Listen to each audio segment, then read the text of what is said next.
नमस्कार बंधुरा बनी रान्नाघरे आपनादेर सबाइके स्वागत जानिए आज आबारो चले एसेछि आरो एकटा रेसिपि निये आपनादेर सामने। आज आमि तैरि करब गोलाप जामुन मिष्टि। এই মিষ্টিটা বাড়িতে খুব সহজেই বানিয়ে নেওয়া যায় আর বাড়িতে যদি কোনো গেস্ট আসে তাদেরকেও কিন্তু এই মিষ্টিটা বানিয়ে দিতে পারেন। খেতে কিন্তু খুবই সুন্দর লাগে। তো চলুন দেখে নিই কিভাবে তৈরি করব রেসিপিটা।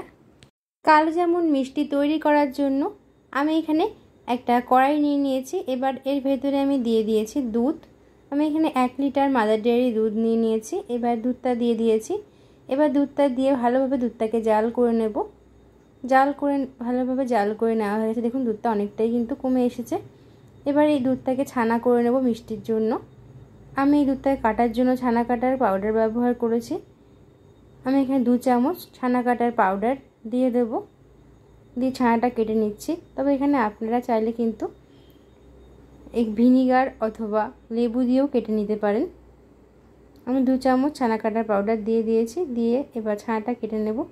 দেখুন ছানা কাটা পাউডার দেওয়ার সাথে সাথে কিন্তু দুধটা কাটা শুরু করে দিয়েছে। দেখুন আমাদের কিন্তু ছানা কেটে গেছে। দেখুন কতটা সুন্দর ছানা হয়েছে। এবার এই ছানাটাকে আমরা নামিয়ে নেব, নিয়ে ছেঁকে নেব। ছাকার জন্য আমি এখানে একটা সুতির কাপড় নিয়ে নিয়েছি। সুতির কাপড় ভেতরে আমি ছানাটাকে ঢেলে দিচ্ছি। দিয়ে এবার ছানাটা থেকে জলটা বার করে নেব। দেখুন জলটা কতটা পরিষ্কার হয়েছে।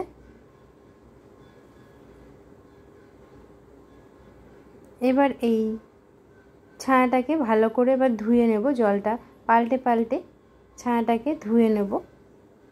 দুবার করে আমি জল পাল্টে পাল্টে কিন্তু ছানাটাকে ধুয়ে নিয়েছি। এবার ছানা থেকে সমস্ত জলটা আমরা বার করে নেব। দেখুন এইভাবে চিপে চিপে সমস্ত জলটা বার করে নিয়েছি আমরা।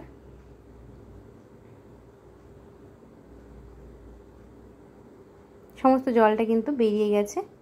এবারে ছানাটাকে আমরা মেখে নেব। দেখুন কতটা ছানা তৈরি হয়েছে। এবার হাত দিয়ে ছানাটাকে ভালো করে ঠেসে ঠেসে কিন্তু ছানাটাকে মেখে নিতে হবে।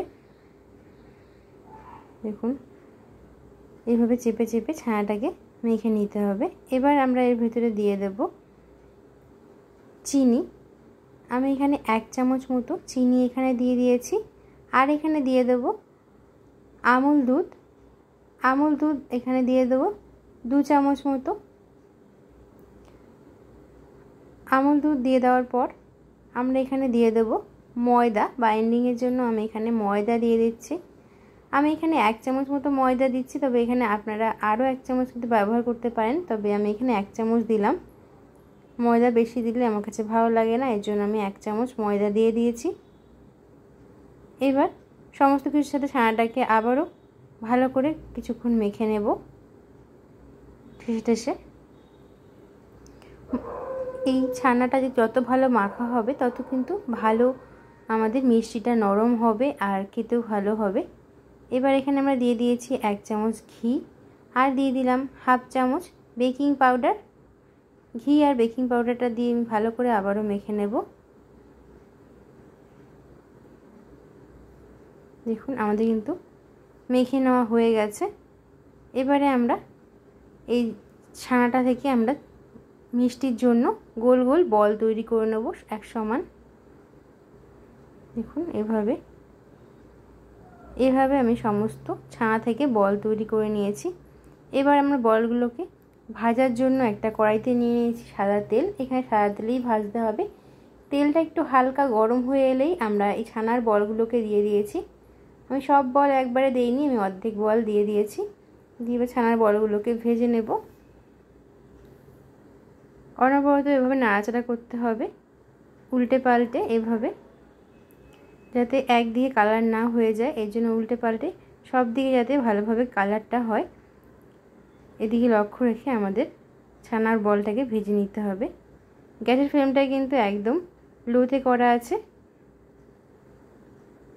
এবার নাড়াচাড়া করতে করতে বলগুলোকে লালচে করে ভেজে নেব আমরা। দেখুন ছানার বলগুলো কতটা ফুলে উঠছে। আমাদের কিন্তু ভাজা হয়ে গেছে। এবার আমরা তেল থেকে তেল ঝরিয়ে বলগুলোকে তুলে নিচ্ছি একটা প্লেটের ভেতরে। এবার এই তেলের ভেতরেই বাদবাকি যেই ছানার বলগুলো আছে এইগুলোকে ঠিক একইভাবে লালচে করে ভেজে নেব। দেখুন সমস্ত বল কিন্তু আমাদের ভেজে নেওয়া হয়ে গেছে। এবার একটা শিরা তৈরি করে নেব চিনির। এর জন্য কড়াইতে দিয়ে দিয়েছি চিনি 1 কাপ আর হাফ কাপ আমি এখানে চিনি দিয়ে দিলাম। এবার এখানে দিয়ে দেবো জল। এই কাপ মেপে আমি জল দিয়ে দিচ্ছি। আমি মোট 3.5 কাপ মতো জল এখানে দিয়ে দিয়েছি। এই জলটা দেওয়ার পর এবার ভালোভাবে চিনির সাথে মিলিয়ে নেব। নিয়ে চিনিটাকে আমরা জলের সাথে গলিয়ে নেব। যতক্ষণ না গলে ততক্ষণ নাড়াচাড়া করে নেব। এবার আমরা এখানে দিয়ে দেব এলাচ। আমি ফাটিয়ে নেওয়া 2টো এলাচ দিয়ে দিচ্ছি। আর এখানে আমরা দিয়ে দেব কেশর। আমি এখানে কিছুটা কেশর দিয়ে দিলাম। কেশর দিলে কিন্তু এই শিরার কালারটা খুব সুন্দর আসে, এর জন্য আমি কেশর দিয়ে দিচ্ছি। তবে এখানে আপনাদের কাছে যদি কেশর না থাকে তাহলে আপনারা নাও দিতে পারেন। এলাচ দিলেও কিন্তু গন্ধটা খুব সুন্দর হয়। আমাদের চিনিটা প্রায় গলে গেছে। চিনি দেওয়ার পর আমি মিনিট 2 এভাবে ফুটিয়ে নিয়েছি শিরাটাকে। ফুটিয়ে নেওয়ার পর আর এদিকে কিন্তু ছানার বলগুলোকেও ঠান্ডা হয়ে যাওয়ার পর আমি এই শিরাতে দিয়ে দিয়েছি ছানার বলগুলোকে। দিয়ে ভালোভাবে নাড়াচাড়া করে নেব। নাড়াচাড়া করে নেওয়ার পর গ্যাসের ফ্লেমটাকে মিডিয়ামে রেখে ঢাকা দিয়ে আমরা মিনিট 5 এই শিরার সাথে ফুটিয়ে নেব বলগুলোকে। দেখুন ফুটিয়ে নেওয়ার পর প্রায় 5 মিনিট ধরে ফুটিয়ে নেওয়ার পর দেখুন বলগুলো কত বড় হয়ে গেছে আর কতটা নরম হয়েছে আপনারা দেখতেই পাচ্ছেন। দেখুন আমাদের কিন্তু কালো জামুন মিষ্টিটা একদম তৈরি হয়ে গেছে। আর বেশি শিরাতে আমরা ফোটাবো না। এবার আমরা গ্যাসের ফ্লেমটাকে অফ করে দেব।